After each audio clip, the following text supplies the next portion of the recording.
Bonjour à tous, j'espère que vous allez bien. Alors nous nous retrouvons aujourd'hui pour la traditionnelle vidéo concernant les énergies de juillet.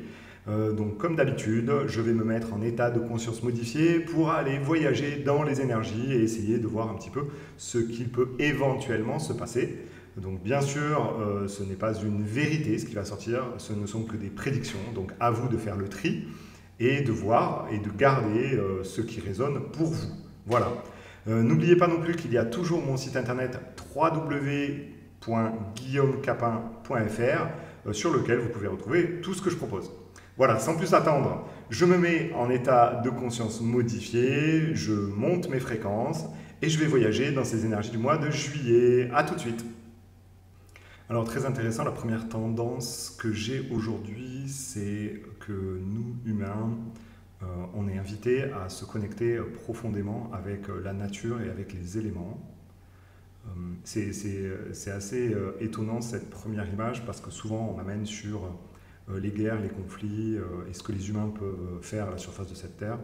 Et alors que là, je suis invité à regarder l'interaction que les humains ont avec les arbres, avec la lumière du soleil, avec tout ce qui nous entoure. Et c'est comme si on invitait les humains à participer à cette évolution terrestre et à se mettre, s'inclure dans le cycle de la vie qui avance irrémédiablement, comme s'il ne fallait pas se mettre en rupture avec ce qui est en train de se passer, mais toujours se mettre dans le cycle de la vie et engendrer, créer l'avenir et ce que l'on a envie de voir pour cette terre. Donc ça paraît assez intéressant dans un premier temps, comme ça, de voir ça. Alors que d'habitude, quand je parle d'énergie, ou quand j'essaye de regarder un peu les prédictions pour le mois à venir, on part tout de suite sur des événements, on part sur des personnalités, alors que là, on me recentre, c'est comme si on me disait, mais regarde, concentre-toi et fais passer le message qu'il faut se concentrer sur les énergies et sur les éléments qui sont présents sur Terre, parce qu'il n'y a pas que les conflits, il n'y a pas que les guerres, il y a aussi les belles choses que l'on peut cultiver soi-même. Donc je vais continuer dans ce sens-là, puisque j'y suis invité. Oui, donc en fait, ça continue à me dire qu'il y a une forme de reliance que les humains ont déjà naturellement entre eux, c'est-à-dire qu'au travers des éléments naturels comme la nature, comme l'eau, comme la lumière, comme les astres, en fait, on a une interconnexion. On est déjà connectés les uns les autres au travers de ces éléments-là qui sont faits pour nous connecter. Pareil pour le règne animal aussi, qui est là aussi pour nous interconnecter. C'est très intéressant de voir ça. C'est comme si à chaque fois que vous allez caresser un chat ou un chien, vous allez caresser l'ensemble des chiens et des chats de la planète et vous allez être connecté à une seule âme animale qui relie tous les humains. Donc là, il y a quelque chose de très très puissant, on va dire. Je ne sais pas trop ce que ça vient faire en juillet là, mais en tout cas, c'est ce qui vient en premier lieu. Ok, donc ça me dit que le mois de juillet, c'est vraiment un mois où on peut se ressourcer, où on peut retrouver notre connexion à, à l'ensemble de tout ce qui existe sur Terre et surtout dans notre réalité. Alors en fait, ce que ça me montre, c'est que ce qu'on nous montre dans les médias et là où on essaye de faire régner la peur et les angoisses, en fait, ça ne reste qu'une infime partie de notre réalité et que si vous voulez, on essaye de nous faire croire qu'il n'y a que ça qui existe et que l'humain va périr, va mourir, etc. Mais sauf que ce qu'on nous montre est vraiment une fraction toute petite de l'humanité et que l'humanité est bien plus grande et bien plus puissante et ne s'arrête pas juste à des conflits armés à droite, à gauche ou à des restrictions, des manques, etc. Là, en fait, ce qui est intéressant, c'est que ça pointe sur l'abondance des ressources, l'abondance de la reliance et de la puissance, de l'énergie entre le vivant, entre les êtres humains, le règne végétal et le règne animal. C'est comme si on nous a trop souvent habitués à ne regarder que ce qui va mal au niveau des humains, au niveau du vivant. Et en fait, en pointant du doigt ce qui va mal, on a l'impression que tout va mal, sauf que là, il y a vraiment une tendance à vouloir en fait, rééquilibrer cette vision-là. On me montre tout ce qui va bien sur la planète, et ça, c'est assez intéressant. Donc pour moi, le premier grand message qu'on me donne, c'est que les humains, nous, là, il y a une invitation à se relier à tout ce qui va bien et à se ressourcer profondément dans les choses les plus essentielles pour nous, à savoir le vivant et la reliance entre tous les êtres vivants. Okay, que ce soit nature, animal ou humain, on est vraiment dans quelque chose de puissant et d'essentiel et de beaucoup plus grand que les petits conflits armés et les petites guerres d'intérêt qu'on a autour de nous, mais qu'on essaye de nous montrer comme quelque chose qui occupe tout notre espace. Sauf que les énergies qui arrivent là, elles nous remettent dans le cycle de la vie et elles nous remettent sur l'essentiel qui est en fait celui de cultiver ce qu'il y a de plus essentiel pour nous. Alors, ce qui est intéressant, c'est qu'on nous montre qu'il y a une partie de la population qui se prend la tête et qui fait des calculs. Vous voyez, j'ai tout de suite ressenti une douleur à la tête, comme une prise de tête, comme s'il y avait des énergies qui étaient bloquées, qui étaient condensées dans la tête des gens. Et là, ce que ça amène, c'est lâcher en fait ces maux de tête, lâcher ces calculs et aller vers des choses beaucoup plus intuitives, beaucoup plus naturelles. Et là, vous voyez, on m'a montré une personne qui est en train de faire des calculs. Je ne sais pas trop pourquoi elle calcule, cette personne. Elle est en train de faire comme des comptes ou je ne sais pas quoi. Peut-être qu'elle se prend la tête aussi sur son quotidien, payer ses factures, voilà, gagner de l'argent, etc. Et tout de suite, on m'a montré qu'on invitait la personne, on lui ouvre la porte et la personne sort dans la nature et va se ressourcer, va trouver des clés, va se reconnecter à son intuition, à ses ressentis, pour pouvoir lâcher en fait ses soucis. Et aujourd'hui arrive l'été, un moment où on a besoin de se ressourcer et lâcher ses soucis, lâcher les calculs. Alors si vous vous reconnaissez un petit peu dans cette tendance-là à un peu broyer du noir, à être soucieux, anxieux sur l'avenir, on vous dit que là c'est le moment idéal en ce moment, il y a des énergies qui sont très fortes, qui sont très puissantes pour vous reconnecter à quelque chose de très naturel. Et j'ai l'impression qu'on vous demande aussi de vous reconnecter à des choses très émotionnelles, mettre de l'émotion dans ce qu'on a envie de faire, mais des belles émotions bien sûr. Se connecter avec des hautes fréquences émotionnelles pour accompagner un renouveau. J'ai l'impression qu'en juillet, il y a quelque chose de renouveau. Et en fait, vous voyez, j'ai l'impression que on ne me parle plus d'anciennes mémoires, de nettoyage, etc., comme on a fait déjà depuis tant de semaines, tant de mois, on nettoie, on nettoie, on nettoie. J'ai l'impression qu'on a basculé, là, au mois de juillet, plutôt l'été, on a basculé dans quelque chose où on doit cultiver. Il y a quelque chose comme une sorte de réinitialisation. On réinitialise un programme qui va nous permettre de voir les choses différemment. C'est-à-dire que pendant des mois, on est resté un peu prostré à s'inquiéter, à essayer de nettoyer, à regarder un petit peu le sale à l'intérieur de nous, à regarder un peu le sombre pour pouvoir l'évacuer. Et bien là, on dirait qu'on nous dit, mais allez, maintenant c'est le moment de se connecter à des choses qui vont vous porter, qui vont vous amener sur un autre plan. Donc, on regarde la lumière, on cultive ce qui est beau et on accompagne ça de haute fréquence avec, par exemple, nos émotions et tout ce qui vibre à l'intérieur de nous. Voilà. Alors, je vais quand même aller faire un petit tour au niveau de l'international et regarder un petit peu ce qui se trame autour de nous pour pouvoir un petit peu aussi se rassurer ou peut-être essayer d'appréhender un petit peu ce qui risque de se passer. On va voir si j'ai des informations. Bon, alors tout de suite, ça m'amène au Moyen-Orient. Vous voyez, dès que je pose l'intention de regarder un peu l'international, on m'amène sur les conflits au Moyen-Orient. Il y a vraiment un jeu de dupes qui se passe. Donc là, vraiment, c'est... si vous voulez, on montre plein de symboles sur le fait que tout ça, ce n'est qu'un jeu et que vraiment, ils jouent au chat et à la souris, tout cela. Nos dirigeants sont en train de faire des petits calculs d'apothicaire. On est toujours dans ce truc de gagne petit. Hein. Je l'avais déjà vu avec Poutine et avec l'Ukraine. Là, je le vois maintenant avec Trump. On est en train... Enfin, c'est vraiment une partie d'échec. Et dès qu'il y en a un qui avance un pion, l'autre répond et essaye de piéger l'autre par le mouvement qu'il vient de faire. On voit très bien que Trump, là, les frappes qu'il a faites en Iran sont une réponse au camp adverse qui s'est découvert. Je ne sais pas trop ce que ça veut dire, mais en tout cas, on me montre ça comme un jeu d'échecs et comme si il y avait un camp qui avait avancé un pion et Trump a profité d'une faiblesse arrière pour pouvoir frapper. Je ne sais pas trop ce que ça veut dire. Je pense que les frappes militaires qui ont été faites ne sont pas telles que les médias nous les ont servis. Il y avait autre chose derrière. Il y a quelque chose de très souterrain, caché, détourné. Okay, et on voit très bien que dès qu'un camp avance un pion, l'autre essaye d'en profiter.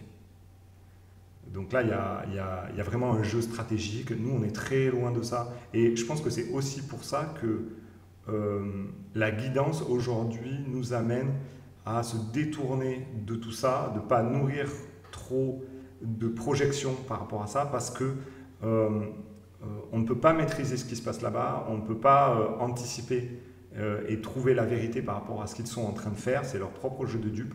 Mais nous, par contre, là où on a la main, c'est sur cette énergie lumineuse et cette reliance au vivant qu'on peut nourrir et qu'on peut essayer de voir dans notre quotidien.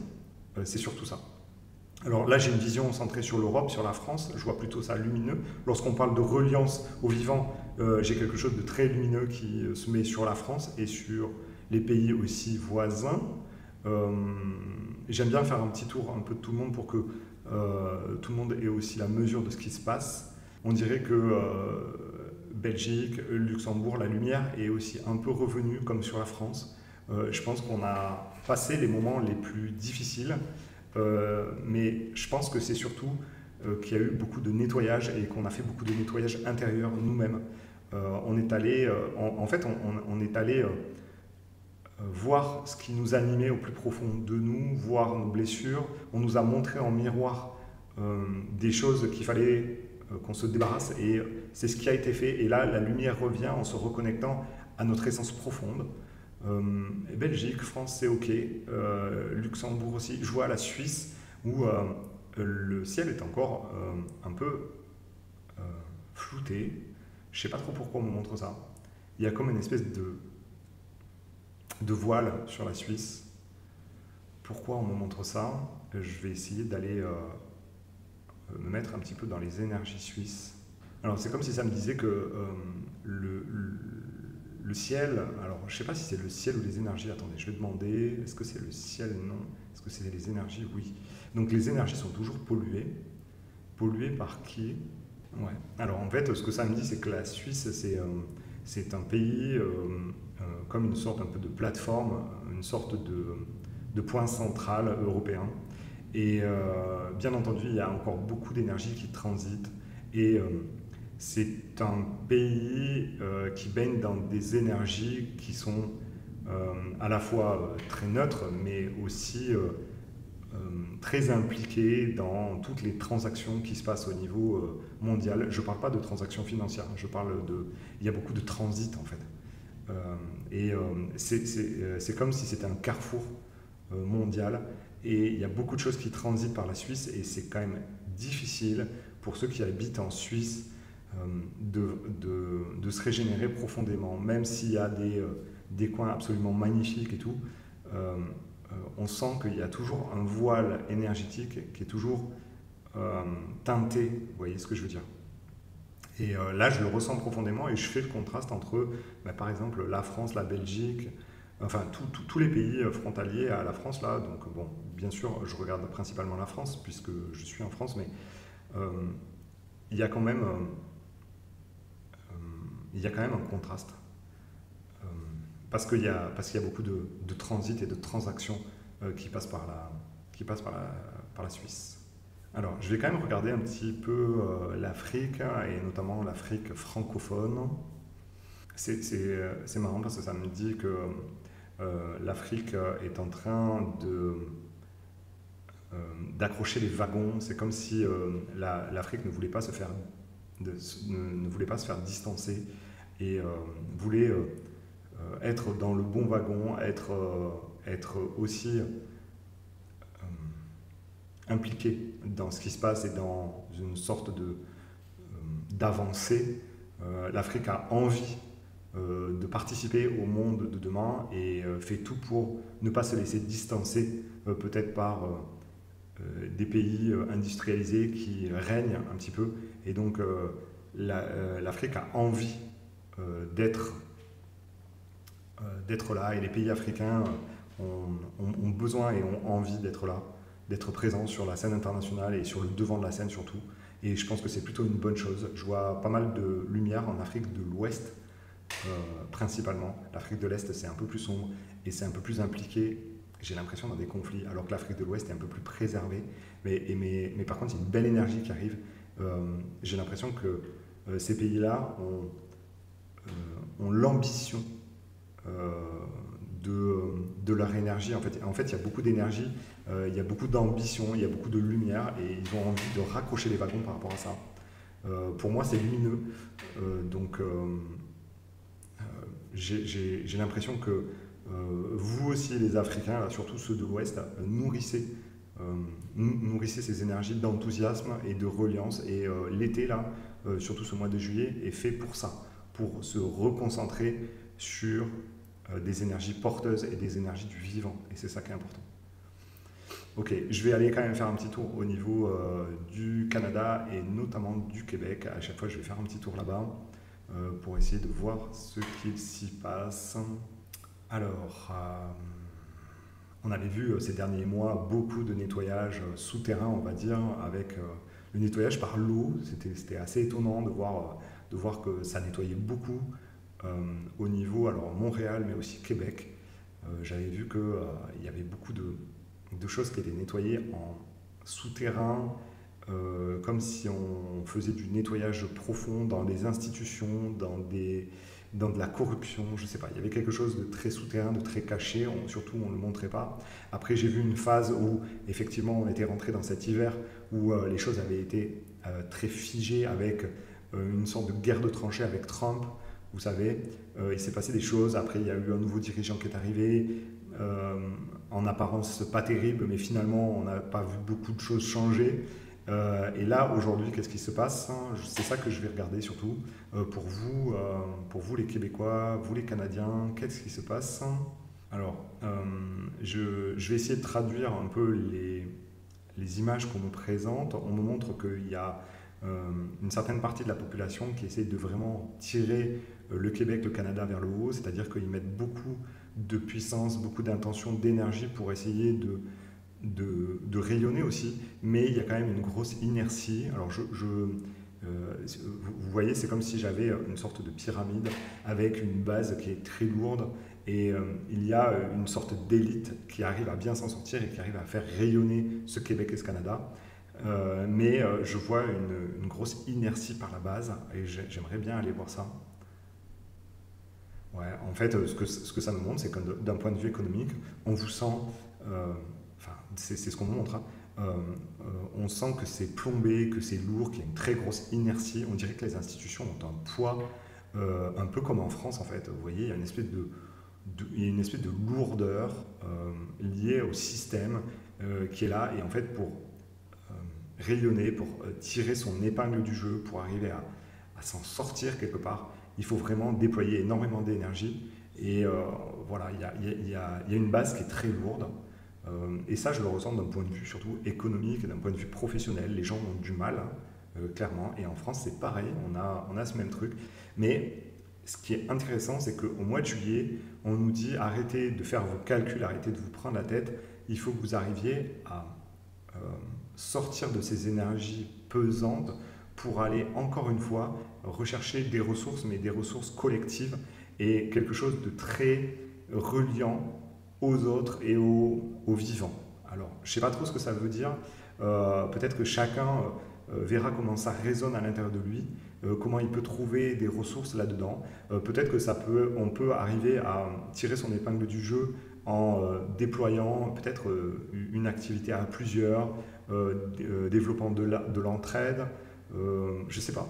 Mais en tout cas, il y a quelque chose de l'ordre du collectif et des ressources collectives pour pouvoir contrer un peu la torpeur et le marasme qu'on a pu aussi se mettre dans la tête ces derniers mois. En fait, c'est comme si on nous disait, ouais, regardez, on essaye de vous faire croire que votre société va mal, qu'il y a de l'inflation, qu'il y a beaucoup d'inertie, etc.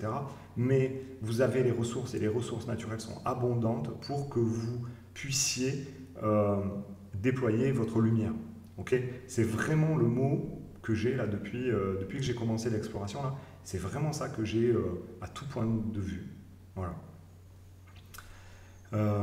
Ok, je vais essayer d'essayer de voir si je peux avoir quelques flashs ou quelques événements qui pourraient éventuellement se présenter pendant ce mois de juillet. Alors, je vais regarder au niveau des États-Unis parce que c'est toujours croustillant ce qui se passe avec Trump et avec ce qu'il souhaite faire. Alors c'est marrant parce qu'on me montre des courbes qui montent et qui descendent. Alors est-ce qu'en juillet ça va être le cas? Ça me dit oui. Donc on voit des fluctuations. Est-ce qu'on est au niveau financier? Ça me dit que c'est pour tout en fait. C'est-à-dire qu'on est encore dans une sorte de sinusoïde où on monte et on descend, on monte et on descend. Donc d'un point de vue économique, il va y avoir des montées et des descentes. Il va sûrement y avoir des avancées pour la paix et des retours à la guerre. Je vois plutôt quelque chose de fluctuant. À un moment donné, je voyais vraiment une énergie qui venait des États-Unis, qui était vraiment montante, etc. Là, on est arrivé dans une sorte de stabilisation avec des petites oscillations. Je ne sais pas trop ce que ça veut dire. On va voir ce qui se passe vraiment au mois de juillet, mais normalement, on ne devrait pas avoir de grands clash, ni dans un sens ni dans l'autre. En termes de révélation, oui, ça continue les révélations. Alors c'est marrant parce que ça me revient encore la révélation de soi, ça dit. Donc là, vraiment, toutes les énergies sont tournées vers soi. Donc prenez vraiment cette guidance et ces prédictions comme une confirmation qu'on a besoin de revenir à soi, de cultiver ses propres énergies, indépendamment de tout ce que les médias et de tout ce que les autres veulent nous montrer. Je vois effectivement la Terre qui est en train d'évoluer dans un environnement énergétique très puissant, très dense. Et donc du coup, en fait, on a nous, les humains, qui sommes contraints à évoluer avec cette énergie qui nous pousse toujours dans des vibrations et dans des retranchements encore plus avancés. La Terre, elle, continue à évoluer d'un point de vue géologique, d'un point de vue de son environnement, de son climat. Donc effectivement, ça ne va pas s'arrêter, hein, les tremblements de terre, les volcans, etc. C'est tout à fait logique et c'est dans le cours des choses, j'ai l'impression. Donc tout le monde fait en fait sa transformation. Si on doit revenir un petit peu sur l'international et sur ce qui se passe à l'international, vous voyez par exemple, je vois un Poutine ou je vois d'autres dirigeants qui sont comme essoufflés. Donc ils ont livré beaucoup de force dans une bataille énergétique. Je vois encore Trump, encore puissant et régner comme d'habitude. Donc son énergie, lui, par contre, elle n'est pas en train de faiblir. Au contraire, elle est toujours aussi puissante et lui, il a toujours autant d'énergie. Il veut s'occuper de tout, il veut régner un petit peu partout. Donc pour l'instant, c'est lui le grand gagnant de tout ce jeu et de toute cette partie d'échecs. Après, j'ai encore un Macron, ou j'ai encore des petits dirigeants qui sont comme des petits enfants espiègles et qui essayent de faire des petits coups en douce. Donc ça, je l'ai toujours, vous voyez, ils sont encore là, ils sont encore présents, mais pour combien de temps à voir. Donc si on doit retenir quelque chose quand même de toute cette exploration, c'est qu'on est en train de sortir d'une phase où on était dans un nettoyage, on était un peu dans le dur, selon moi, depuis le début de l'année. Là, c'était assez challengeant au niveau international. Il y a eu beaucoup de choses qui se sont passées, il y a eu des guerres, il y a eu des affrontements, il y a eu cette partie d'échecs qui n'arrêtait pas et qui est sans fin. Et là, aujourd'hui, on est dans un moment où on respire. Et c'est pareil pour nous, individuellement. On a vraiment essuyé les plâtres, on a vraiment nettoyer des choses profondes. Je pense qu'on est allé, chacun de nous, on est retourné nettoyer des choses karmiques, transgénérationnelles, des blessures profondes qu'on avait à l'intérieur de nous. On a eu des effets miroirs dans tous les sens. Et là, aujourd'hui, on est passé à une autre phase, celle où on a touché le fond et là, on est en train de remonter et on remonte vers la lumière, on remonte vers ce qui nous est le plus cher, à savoir ce vivant.